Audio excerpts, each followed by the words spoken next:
جب میں اور سلمان صاحب جیل گئے تو جیل میں ہمیں تو جنرل قمر جاوید باجوہ نے اور چیف جسٹس سابق ثاقب نثار صاحب نے انہوں نے ڈالا تھا، پھر عمران خان صاحب نے اس کی ایکسٹینشن کروائی، پھر جج بھی شامل تھے اور جرنیل بھی شامل تھے، تو وہ ایک بڑی بلیسنگ تھی ہمارے لیے۔ تو میں گزارش کر رہا تھا کہ پچھلے سال جب یہ برسی کی تقریب دسمبر میں ہوتی ہے، آپ کو پتہ ہے دسمبر کا مہینہ ہے، 8 فروری کو الیکشن تھا، تو میں کافی کنفیوژن میں تھا۔ میرے ساتھیوں کو پتہ ہے، خواہش صاحب کو بھی، ایاز بھائی کو، رانا صاحب کو، میاں صاحبان بھی اچھے سے جانتے ہیں، میرا الیکشن لڑنے کا کوئی ارادہ نہیں تھا، اور یہ فیصلہ انفیکٹ تو میں نے جیل میں کر لیا تھا۔ فیصلہ کیوں کیا میں نے؟ میرے تو رگو پے میں خون میں پالیٹکس ہے، میرے تو مطلب میں سیاست کے بغیر رہ ہی نہیں سکتا۔ وہ مجھے بڑا ٹائم مل گیا، جو میرے ساتھیوں کو بھی ٹائم ملا ہے بڑا، انہوں نے بھی جیلیں کاٹی ہیں، خواہش صاحب نے، رانا ثناء اللہ صاحب نے، مجھے ذرا 1.5 سال مل گیا، اور سلمان صاحب بھی ساتھ تھے۔ سوچنے کا بڑا موقع ملا۔ میں اس نتیجے پہ پہنچ چکا ہوں کہ پاکستان ریموٹ کنٹرول جمہوریت سے آگے نہیں بڑھ سکتا، بالکل کیٹاگوریکلی میں آپ کو بتانا چاہتا ہوں۔ میں 10 سال کا تھا جب اس کام میں آیا تھا، اب 62 کا ہوں۔ مجھے 50 سال بعد یہ کہنے کا حق ہے سیاست کے بارے میں، مسلسل سیاست کرنے کے بعد، کہ یہ سیاست کدھر جا رہی ہے۔ تو سیاست کی سمت درست نہیں ہے، اور ملک ریموٹ کنٹرول ڈیموکریسی سے نہیں چل سکتا۔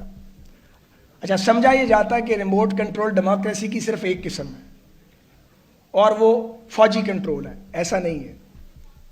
ریموٹ کنٹرول ڈیموکریسی کی 3 قسمیں ہیں۔ ایک تو وہ ہے جو فوجی کنٹرول ہے، وہ تو ہے ہی ہے۔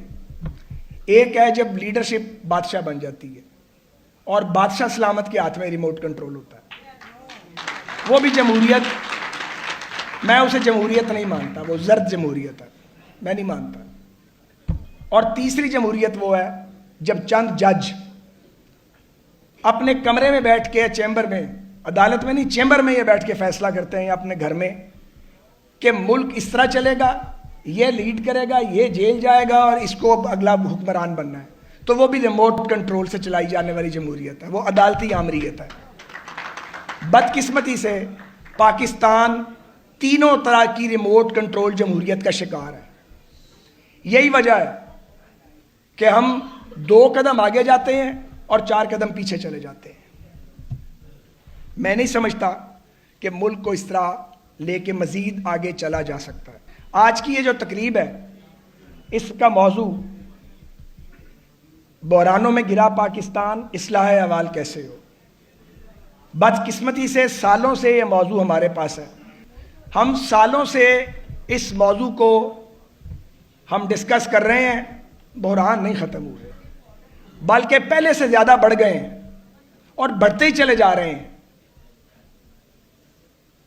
مجھے یہ بات سمجھ نہیں آتی کہ 23 – 23.5 کروڑ کا ملک، ایک نیوکلیئر پاور، ایک الحمدللہ طاقتور فوج کا حامل ملک، دنیا کا شاید 7واں بڑا ملک آبادی کے لحاظ سے، جو طاقتور ہمسایوں میں گھرا ہوا ہے، وہ کیسے آپس کی دھینگا مشتی اور روز روز کے تجربات سے چل سکتا ہے؟ جو آتا وہ کہتا میں اکلے کول ہوں، اور وہ کہتا کہ ملک میری مرضی سے چلے گا۔ یعنی ملک آپ کی مرضی سے چلے گا، ملک لوگوں کی مرضی سے نہیں چلے گا۔ تو کیسے چلے گا پھر؟ اسی لیے ہم آگے جاتے ہیں اور پیچھے چلے جاتے ہیں۔ ہم نے سارے دور دیکھ لیے، اب کوئی پردہ تو باقی رہا نہیں ہے۔ یقین کریں، کسی کا کوئی پردہ باقی نہیں رہا، سارے پردے اٹھ چکے ہیں، سب کو دیکھا ہے، قریب سے دیکھ لیا ہے۔ میں بڑے ادب سے یہ عرض کرنا چاہتا ہوں کہ اگر یہ حالات رہے تو بہت سے لوگ جو ریلیونٹ ہیں وہ ارریلیونٹ ہو جائیں گے۔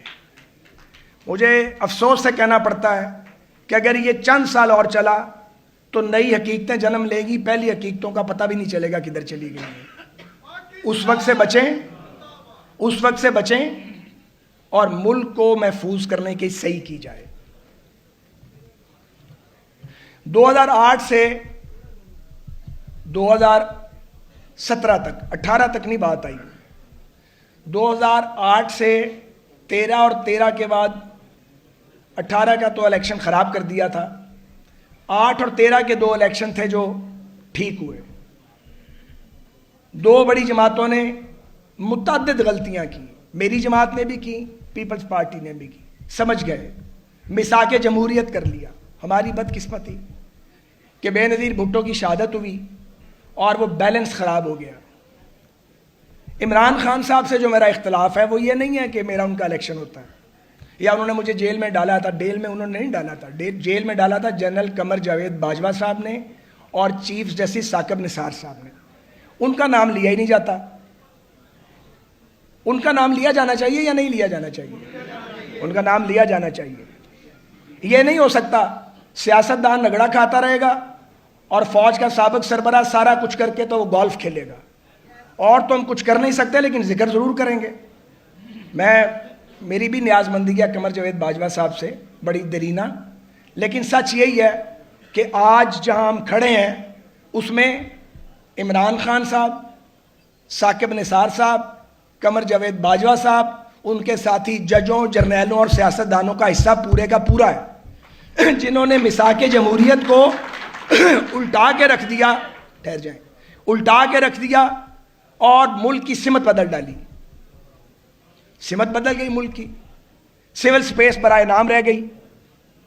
آج پی ٹی آئی کے بعد دوست ڈیمانڈ کرتے ہیں کہ جی آپ ہمارے حق میں بات نہیں کرتے. یار ہم حق میں بات کرنے کے لیے تیار ہیں, آپ اپنی غلطی تو مانیں نا. آپ اپنی غلطی تو مانتے کوئی نہیں ہے. آپ اسی فاشسٹ سوچ کے ساتھ آپ پھرانا چاہتے ہیں. تو فاشزم تو قبول نہیں ہے کسی کا بھی ہو, وہ عدالتی ہو, عسکری ہو یا سیاسی ہو. فاشزم تو فاشزم ہے. تو یہ جو آج حالات جہاں پہنچ گئے ہیں, ملک تو ٹھیک سمت پہ چل پڑا تھا. اگر آپ کے لیڈر ایک اقتدار کے لیے اس ڈس آرڈر کو کریٹ نہ کرتے تو ملک میں جمہوریت چل پڑی تھی. ہم نے تو پیپلز پارٹی کی حکومت نہیں گرائی لانگ مارچ کر کے. پیپلز پارٹی نے ہماری حکومت نہیں گرائی لانگ مارچ کر کے. آپ کو شوق تھا کہ یہ سارے چور ہیں اور میں صوفی ہوں, آپ آ جائیں بھائی جان. میں نے اس وقت بھی کہا تھا آپ ہمیں غیر فطری طریقے سے نکال رہے ہیں, آپ بھی اسی راستے سے جائیں گے. میں اس وقت بھی آپ کو کہہ رہا تھا, لیکن نکار خانے میں طوطی کی آواز کون سنتا ہے. ملک تو ٹھیک سمت پہ چل پڑا تھا. اگر آپ کے لیڈر ایک اقتدار کے لیے اس ڈس آرڈر کو کریٹ نہ کرتے تو ملک میں جمہوریت چل پڑی تھی. ہم نے تو پیپلز پارٹی کی حکومت نہیں گرائی لانگ مارچ کر کے. پیپلز پارٹی نے ہماری حکومت نہیں گرائی لانگ مارچ کر کے. آپ کو شوق تھا کہ یہ سارے چور ہیں اور میں صوفی ہوں, آپ آ جائیں بھائی جان. میں نے اس وقت بھی کہا تھا آپ ہمیں غیر فطری طریقے سے نکال رہے ہیں, آپ بھی اسی راستے سے جائیں گے. میں اس وقت بھی آپ کو کہہ رہا تھا, لیکن نکار خانے میں طوطی کی آواز کون سنتا ہے. نکار خانے میں طوطی کی آواز تب بھی کوئی نہیں سنتا تھا اور اب بھی کوئی نہیں سنتا.